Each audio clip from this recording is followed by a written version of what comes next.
উস্তাদ পাগলা খ্যাপা পুরাই মাথা নষ্ট। The Lionel Messi, the greatest of all time, the great, প্রমাণ করে দিছে আবারও। ভাই what a hat trick, what a hat trick, তিনটা গোল, তিনটা চোখে লেগে থাকার মতো গোল। বুইরা বুইরা এই বুইরা বয়সে এসেও যে খেলা দিছে, উস্তাদের মার শেষ রাতে একদম উস্তাদ পুরো কোপ দিয়ে দিছে, আলজেরিয়ারে কোপ দিয়ে দিছে, পুরা কোপ দিয়ে দিছে। মেসি একা থাকলে আর কিছু লাগে না ভাই, একা ওরে জাস্ট পা দিয়ে পাঠাই দেবেন, আর কিছু লাগবে না ভাই, একাই 100। ভাই হ্যাট্রিকটা দেখেন ভাই, এখন সে ওয়ার্ল্ড কাপের ইতিহাসে ক্লোসার সাথে সর্বোচ্চ গোল স্কোরার, সর্বোচ্চ গোল স্কোরার।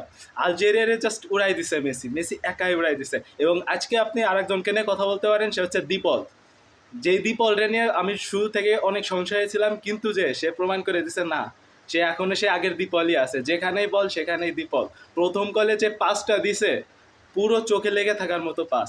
আর দ্বিতীয় গোলে ছিল ম্যাকঅ্যালিস্টারের ওই দুর্দান্ত শট, সেখান থেকে মেসির ও মাথা নষ্ট ফিনিশিং। শেষের গোলটা তো আরও সুন্দর।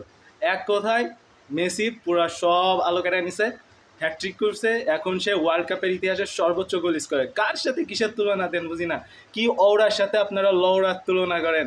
The Lionel Messi, the great, the greatest of all time. I love you Messi, I love you. ভামোস আর্জেন্টিনা, ভামোস।